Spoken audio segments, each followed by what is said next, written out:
وحده والصلاة على من لا نبي بعده ولا رسول بعده.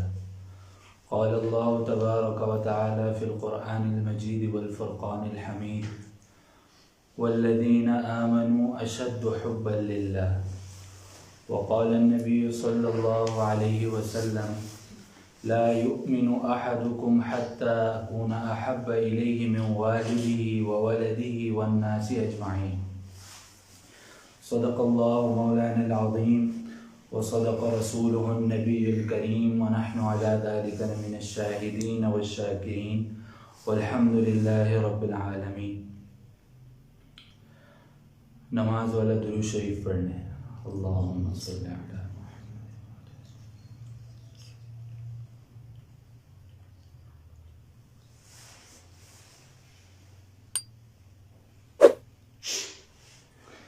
میرے محترم بھائیوں اور دوستوں، آپ لوگوں کے لیے ہی یہ ہفتہ وار سیشن شروع ہوا ہے. جتنے بھی طلبہ ہیں اور ان کے والدین ہیں ان کے لیے یہ سیشن شروع ہوا ہے.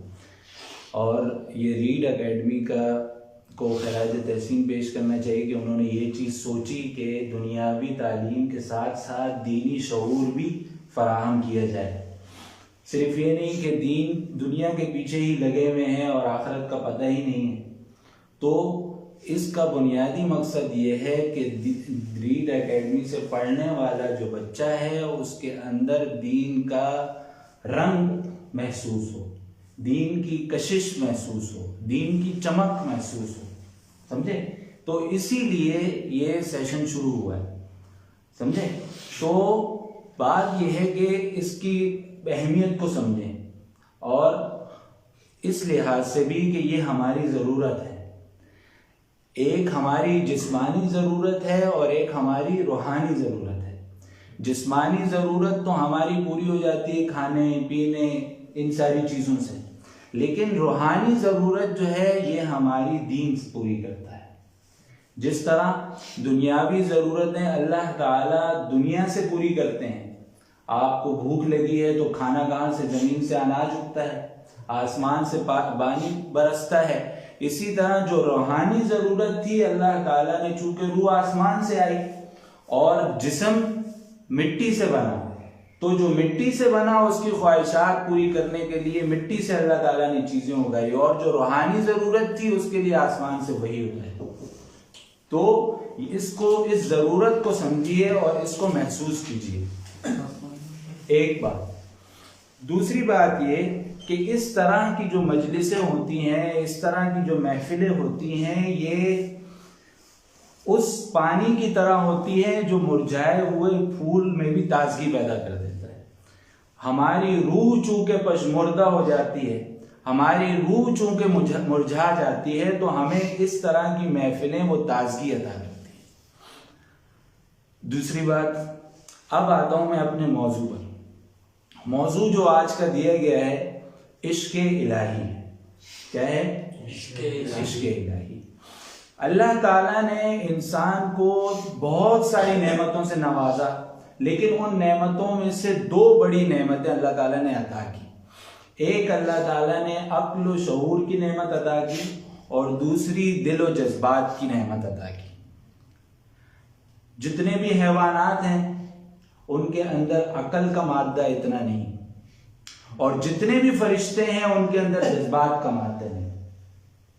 لیکن انسان ایک ایسی اللہ کی قدرت کا شاہکار ہے جس کے اندر دو نعمتیں بیک وقت موجود ہیں، ایک عقل اور دوسرا دل.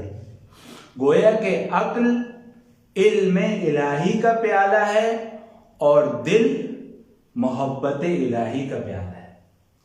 انسان کا دل ایسی چیز ہے جس کی مثال ایک کمرے کی سی ہے. مثال کے طور پر یہ ایک کمرہ ہے، یا تو اس کے اندر روشنی ہوگی یا پھر اندھیرا ہوگا. انسان کا جو دل ہے اس کے اندر کسی نہ کسی کی محبت تو ضرور ہوگی، کیونکہ اللہ تعالیٰ نے اس کے اندر جذبات کا مادہ اور محبت کا جوہر ڈال دیا ہے. تو ایسا ہو نہیں سکتا کہ انسان کسی کی محبت کے بغیر رہ لے.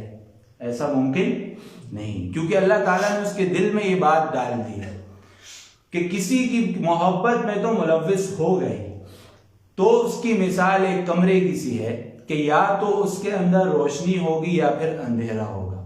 اسی طرح دل یا تو اس کے اندر محبت الہی کی روشنی ہوگی یا پھر مخلوق کی محبت کا اندھیرا ہوگا. اب ہمیں یہ چیز دیکھنی ہے، ہمیں وہ ڈائریکشن طے کرنی ہے، ہمیں وہ راستہ طے کرنا ہے کہ ہم مخلوق کی محبت میں گرفتار ہوتے ہیں یا اللہ تعالیٰ کی محبت کے اسیر ہوتے ہیں. یہ چیز ہمیں طے کرنی ہے. اور اللہ تعالیٰ کے ہاں بہت زیادہ قدر ہے اس بات کی کہ جو اللہ سے محبت کرے. یہاں تک کہ اللہ تعالیٰ نے قرآن کریم میں سورہ بقرہ میں ارشاد فرمایا کہ والذین آمنوا اشد حبا للہ، کہ میرے سے محبت کرنے والے جو ہیں وہ تو مومنین میں سے ہیں، اور مومنین بھی ایسی محبت کرتے ہیں کہ اشد کا لفظ استعمال کیا کہ بہت ہی زیادہ. تو مومنین کا اور مسلمانوں کا تو کام ہی یہی ہے کہ وہ سب سے زیادہ محبت کریں تو اللہ سے کریں، اور اللہ کی محبت میں ایسے گرفتار ہوں کہ پھر کسی کا ہوش ہی نہ رہے. اسی طرح آپ دیکھیے کہ پورا کا پورا دین محبت الہی پر قائم ہے. کس پر قائم ہے؟ آج ہمیں نماز پڑھنا بوجھ محسوس ہوتا ہے، روزہ رکھنا بوجھ محسوس ہوتا ہے، اعتکاف میں بیٹھنا بوجھ محسوس ہوتا ہے. اس کی وجہ یہ ہے کہ ہم لوگ شعوری طور پہ مسلمان نہیں ہیں، ہم لوگ روایتی طور پہ مسلمان ہیں. بس ایک بھیڑ چال ہے کہ ایک بیٹھ جاتی ہے اور دوسری اس کے پیچھے پیچھے، بھیڑ گر گئی تو وہ بھی دوسری بھی پیچھے گر گئی. شعوری طور پہ ہم مسلمان نہیں ہیں.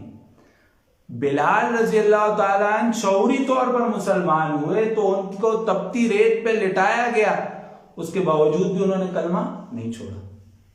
مارا پیٹا گیا لیکن کلمہ نہیں چھوڑا. وہ کیا تھا؟ وہ اللہ کی محبت تھی. وہ شعوری طور پر ایمان لائے تھے. زنیرہ کی آنکھیں نکال دی گئی، خباب کو رضی اللہ تعالیٰ عنہ کو انگاروں پر لٹایا گیا، اور ایسے انگارے کہ جو دہک رہے تھے اور ان کی کھال پگھل پگھل کے ان انگاروں کو بجھا رہی تھی، لیکن وہ ایمان چھوڑنے پر راضی نہیں ہوئے. کیوں؟ کیونکہ شعوری طور پر ایمان لے کر آئے. تو ہمیں ضرورت یہ ہے کہ شعوری طور پر ایمان لے کر آئے. بات کر رہا تھا کہ ایمان اور پورے دین کی بنیاد کس پہ رکھی ہوئی ہے؟ محبت الہی پر. جو عاشق ہوتے ہیں ان کے اندر کچھ علامات پائی جاتی ہیں. کیا پائی جاتی ہیں؟ کچھ نشانیاں. ایک یہ کہ جو عاشق ہوتا ہے وہ اپنے محبوب کے گھر کے چکر لگاتا ہے، کبھی آ رہا ہے کبھی جا رہا ہے. کبھی فون آپ نے جس کا تعلق ہو وہ بار بار دیکھتا ہے کہیں میسج تو نہیں آیا، کہیں فون تو نہیں آیا، کہیں مجھے یاد تو نہیں کر رہا فلاں. سمجھیں؟ تو جو اصل عاشق ہوتا ہے وہ محبوب کے گھر کے چکر لگاتا ہے. مسلمان کو دیکھیں وہ دن میں کتنی دفعہ چکر لگاتا ہے؟ 5 دفعہ چکر لگاتا ہے. فجر میں، ظہر میں، عصر میں، مغرب میں، اور کہ بس اللہ کی بات ہو، اللہ سے ملاقات ہو. وہ حکومت وقت کی بیگار سمجھ کر نہیں بلکہ لقائے یار سمجھ کے اس کے بعد آتا ہے کہ اللہ کے سامنے سر جھکاؤ. حضرت گنگوئی رحمہ اللہ بہت لمبے سجدے کیا کرتے تھے. کسی نے کہا کہ حضرت آپ اتنے لمبے سجدے کرتے ہیں؟ کہا کہ یار جب میں سجدہ کرتا ہوں تو ایسا محسوس ہوتا ہے کہ اللہ کے قدموں میں ہوں اور اٹھنے کا دل ہی نہیں چاہتا. شاہ عبد الواحد رحمہ اللہ، ان سے کسی نے کہہ دیا کہ بھائی جنت میں تو نماز ہی نہیں ہوگی، تو رونے لگ گئے کہ یار نماز نہیں ہوگی تو جنت کا کیا فائدہ. ان کو ایسا لطف آتا تھا، ایسا مزہ آتا تھا. حضور اکرم صلی اللہ علیہ وسلم جب بلال رضی اللہ تعالیٰ عنہ کو حکم دیتے تھے، فرماتے تھے ارحنا یا بلال، اے بلال ہماری آنکھوں کو ذرا ٹھنڈک تو پہنچاؤ، اللہ کا نام تو لو، اذان تو دو کہ ہم نماز کے لیے جائیں. عائشہ صدیقہ رضی اللہ تعالیٰ عنہ فرماتی ہیں کہ جب اذان ہوتی تھی تو رسول اللہ صلی اللہ علیہ وسلم ایسے ہو جاتے تھے، وہ ہم سے گفتگو کر رہے ہوتے تھے اور جیسی اذان کان میں پڑی تو ایسے ہو جاتے تھے کہ لا نعرفنا ولا یعرفو، کہ وہ ہمیں پہچانتے نہیں اور ہم انہیں نہیں پہچانتے، اتنے بیگانے ہو جاتے تھے، گویا کہ ہم اجنبی ہیں جب اذان ہوتی ہے۔ تو جو عاشق ہوتا ہے وہ گھر کے چکر لگاتا ہے اور اللہ کی یاد میں ایسا مست ہوتا ہے کہ اسے کسی کا ہوش ہی نہیں ہوتا۔ حضرت ابراہیم خلیل اللہ علیہ السلام ایک دفعہ بکریاں چرا رہے ہیں، بکریاں چراتے ہیں کہ ایک آدمی پاس سے گزرتا ہے اور وہ یہ کلمات کہتا ہے، سبحان ذی الملک والملکوت، سبحان ذی العزت والعظمت والہیبت والقدرت والکبریاء والجبروت۔ ابراہیم علیہ السلام بکریاں چرا رہے ہیں، یہ کان میں جیسی آواز پڑی تو رک گئے، کہا کہ اے بھائی ذرا دوبارہ پڑھنا۔ تو وہ آدمی کہتا ہے کہ میں پڑھ تو دوں لیکن مجھے کیا ملے گا؟ ابراہیم علیہ السلام فرماتے ہیں کہ تم میرے یہ پورا ریوڑ ہے نا، اس میں سے آدھا میں تمہیں دے دوں۔ جب انہوں نے پھر دوبارہ پڑھی کہ سبحان ذی الملک والملکوت، سبحان ذی العزت والعظمت والہیبت والقدرت والکبریاء والجبروت، ابراہیم علیہ السلام نے جب سنا پھر مست ہو گئے، اللہ کی یاد میں گم ہو گئے۔ پھر کہا کہ سوچا کہ کند مقرر کا مزہ لوں، ہوتی رہے ثنا تیرے حسن و جمال کی۔ پھر کہا کہ بھائی ذرا دوبارہ سنانا نا، دوبارہ کہنا نا۔ تو اس نے کہا کہ اب مجھے کیا ملے گا؟ کہا یار یہ باقی جو ریوڑ ہے یہ بھی تمہیں دے دوں گا، دوبارہ سناؤ۔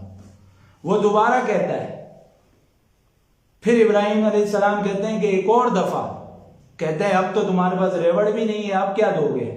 کہا کہ تمہارے پاس ریوڑ نہیں ہے، تم اتنے بڑے ریوڑ کا کیا کرو گے؟ تمہیں ایک بندہ بھی تو چاہیے ہوگا چرانے کے لیے، تمہارا غلام بن جاؤں گا، تمہارا ریوڑ چلاؤں گا، لیکن تم مجھے وہ کلمے دوبارہ سنا۔ ایسی محبت، ایسا عشق کہ اللہ کا نام سن کے ہی وجد طاری ہو جائے، ایک کیف و مستی کے سرور میں ہی ایسے محصور ہو جائیں کہ دنیا ہی کا نہ پتہ ہو۔ تو وہ کہتا ہے کہ ابراہیم مبارک ہو، مجھے اللہ نے بھیجا کہ جا ابراہیم کے سامنے میرا نام لے اور دیکھ کے میرے نام کے کیا دام لگاتا ہے۔ تو ابراہیم علیہ السلام خوش ہو۔ ایسے ہی تھوڑی ابراہیم کو علیہ السلام کو ایک لقب دیا گیا خلیل اللہ، کہ اللہ کا دوست۔ کیا فرمایا؟ ابراہیم کیا ہیں؟ اللہ کے دوست۔ تو نماز ایسی چیز ہے کہ اللہ کے انتہائی قریب کر دیتی ہے۔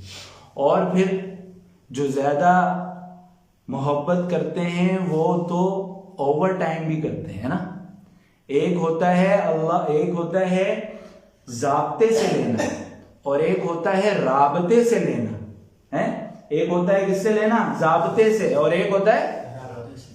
تو جو رابطے قائم کرتے ہیں تو وہ اشراق بھی پڑھتے ہیں، وہ پھر تہجد بھی پڑھتے ہیں، وہ پھر اوابین بھی پڑھتے ہیں، پھر ان کو پھر وہ بہانوں سے اللہ سے بات کرتے ہیں۔ اب ہمارا حال یہ ہے کہ ہمیں لطف ہی نہیں آتا نماز پڑھنے۔ اس کی وجہ کیا ہے؟ ہمیں پتہ ہی نہیں ہے نماز میں کیا ہے، قرآن ہم سے کیا کہہ رہے ہیں۔ حضرت علی رضی اللہ تعالیٰ عنہ فرماتے ہیں کہ جب میرا جی چاہتا ہے کہ میں اللہ سے بات کروں تو میں نماز شروع کر دیتا ہوں، اور جب میرا جی چاہتا ہے کہ اللہ مجھ سے بات کرے تو میں قرآن پڑھنا شروع کر دیتا ہوں۔ ایسی محبت۔ آج ہمیں یہ ہے کہ قرآن پڑھ رہے ہیں تو پتہ ہی نہیں ہے، کہیں انگلینڈ یا دوسرے ملکوں سے میسیج آ جائے کسی کے پاس اور اسے انگریزی نہ آتی ہو تو وہ دوسروں کو پکڑ کے پوچھتا ہے یار کیا لکھا ہوا ذرا بتانا تو صحیح۔ ایسا ہوتا ہی نہیں ہوتا بھائی یار یہ فارسی میں لکھا ہوا ہے سمجھ نہیں آ رہا، یہ مجھے ایران سے کسی نے میسیج بھیجا نہیں سمجھ آ رہا۔ اور اللہ رب العزت نے عربی میں قرآن بھیجا اور ہمیں سیکھنے کی وہی نہیں ہے، تڑپ ہی نہیں ہے کہ اللہ نے 30 پارے اتنی آیتیں نازل فرما دی۔ وہ کس سے کہہ رہے ہیں؟ اللہ تعالیٰ جنات کو، ہمیں کہہ رہے ہیں، ہم سے فرما رہے ہیں، اور ہم اللہ